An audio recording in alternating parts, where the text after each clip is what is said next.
Hello, I'm Natasha Hussein, and this is Newsfeed, your dose of what people are talking about online. It's about 3 weeks since pro-Palestinian protests at universities started to spread across the U.S. and beyond. The extreme use of force by U.S. cops has been shocking, and the universities appear resolute in not bending to the student demands to divest from Israel. Despite mass arrests, students have continued to protest. The visuals you're seeing are from the University of Virginia, where police dismantled encampments. Universities like Columbia and UCLA hope to get back to business this week with more face-to-face classes and the resumption of exams.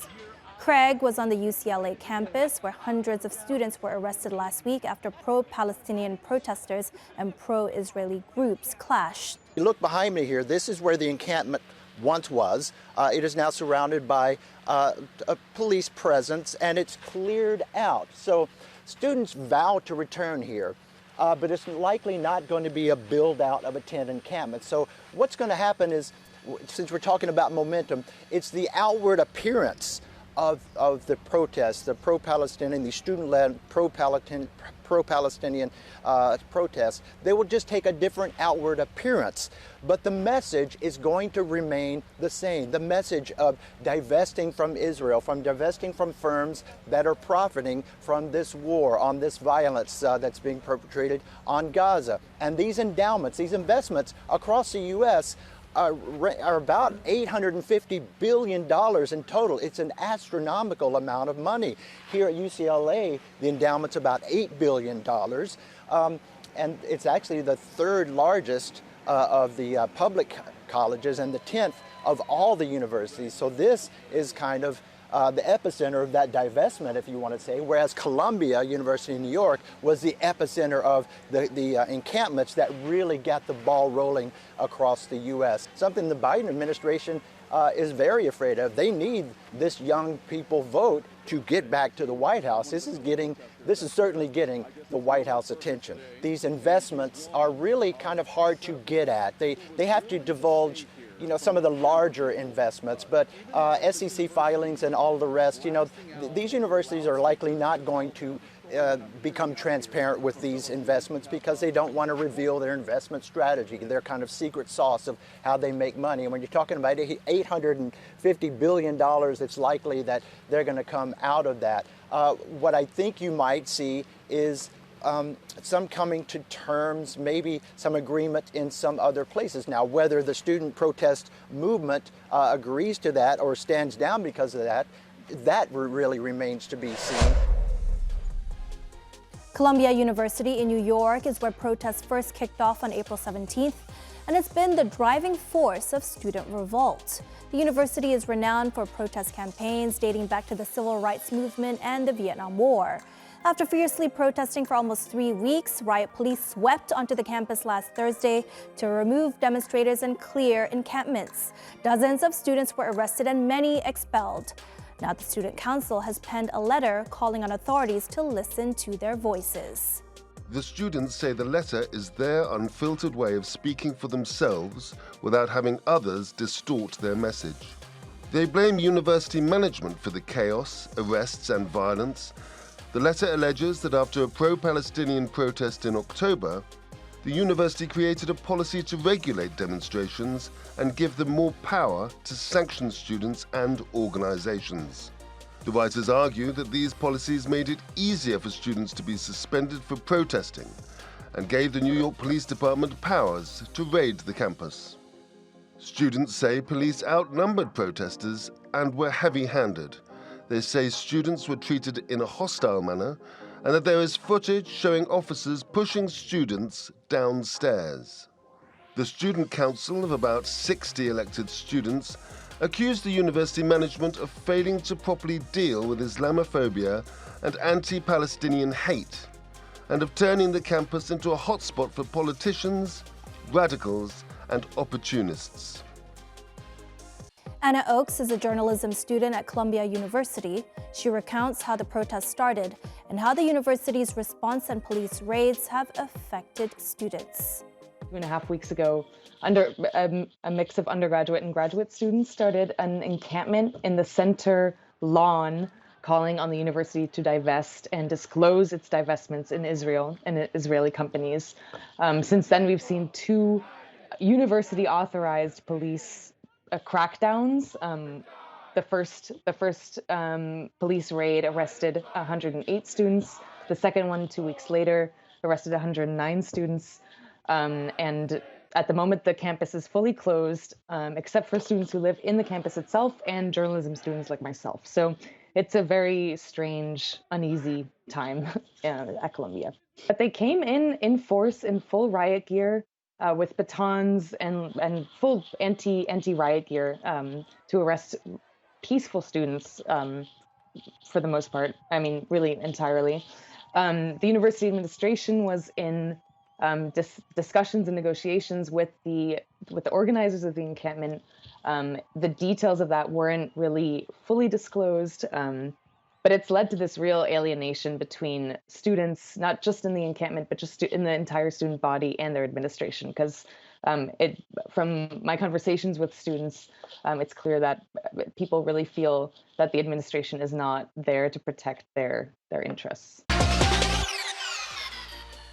You're on TikTok, ready to have some fun, catch up with trends or just have a quick laugh. But suddenly, you're swept into a storm of news, learning about the struggles of Gaza's starving children, hospitals under attack, and the harsh realities faced by Palestinians under siege. This unexpected dive into serious issues, what some call the blue comments movement, is shifting the social media platform's landscape. Lara has more on how TikTokers have been leveraging the app's algorithm to amplify their calls for change. TikTok wasn't designed with activism in mind. But what was supposed to be an entertainment, trend, and creativity hub is now Gen Z's digital megaphone for social justice. Young people all around the world are taking a stance to protect our futures. They can buy ads, they can buy legislation, they can buy politicians, but they can't buy us. When are we going to open our eyes and see that this is complete and utter attempted genocide? Enter the blue comments. These clickable highlights were initially meant to enhance search capabilities, but have now become a powerful tool for activism. The strategy is simple. Users target an account that has stayed silent on the Gaza crisis. They flood the comment section to create a wave of blue linked comments. With the strategic use of certain keywords, the app's algorithm changes the suggested search bar to a Gaza-related term. Users increase engagement and use the now viral video to educate the account's followers via comments. What is Rafah? On an NFL post on TikTok. Shout out Rafah though. This play made me think about Rafah. Rafah during the Super Bowl. Eyes on Rafah.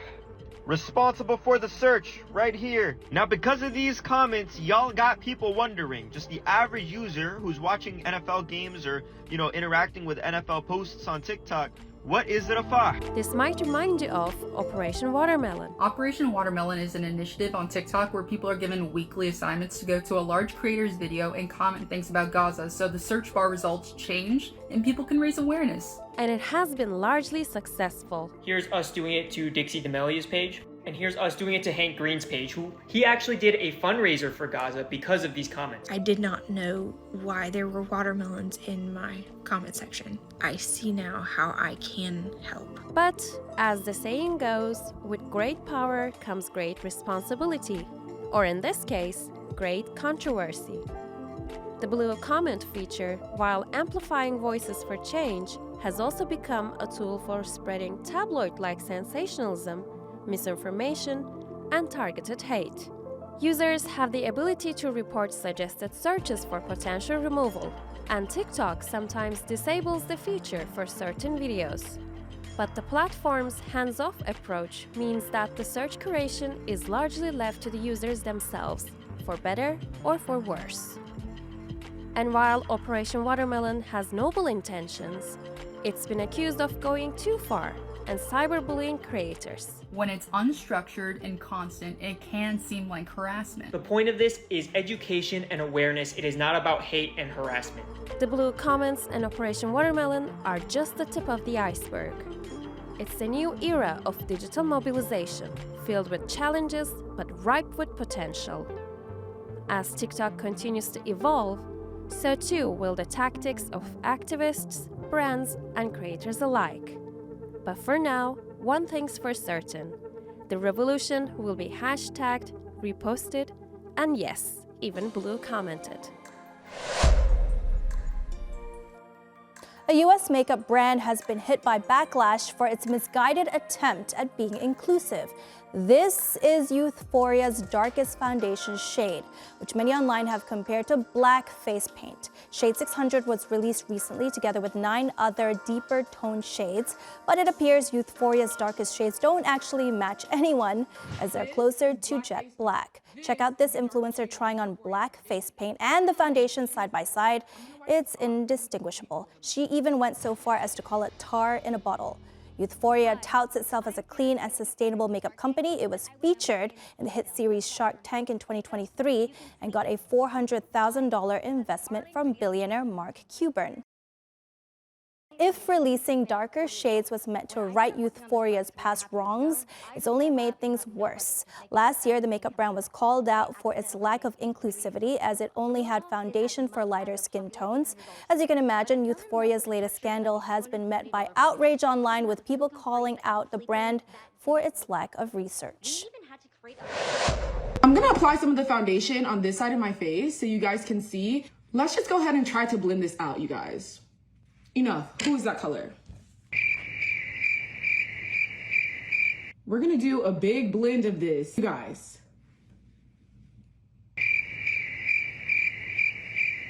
When we say that we want you guys to make shades for us, we don't mean to go to the lab and ask for minstrel show black. What we mean is to take the browns that you have made, create undertones, and do what you need to do in the lab so it's a darker shade of brown.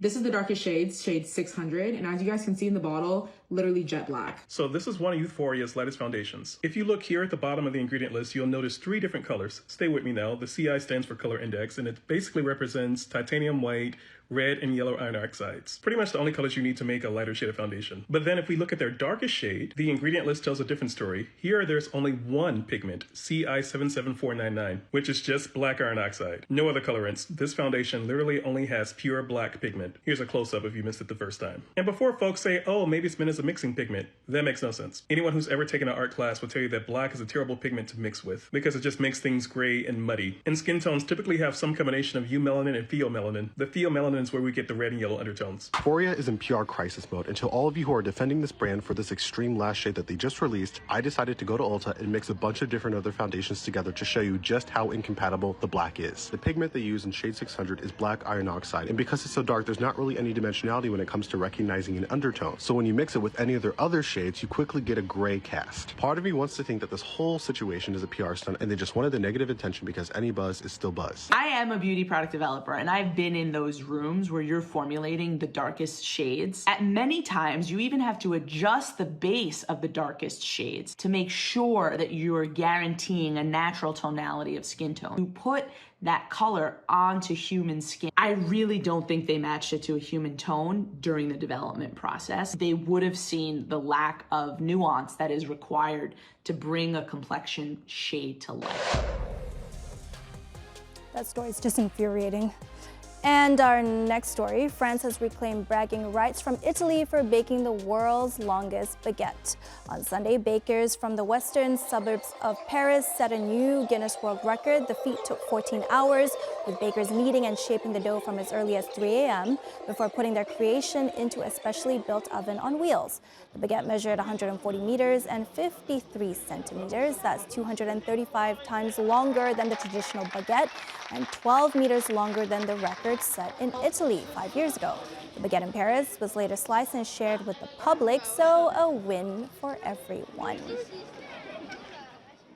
Certainly was on pun to bake. I just had to try that pun. And that's our show. Find our latest stuff on YouTube and do subscribe to our channel. See you soon.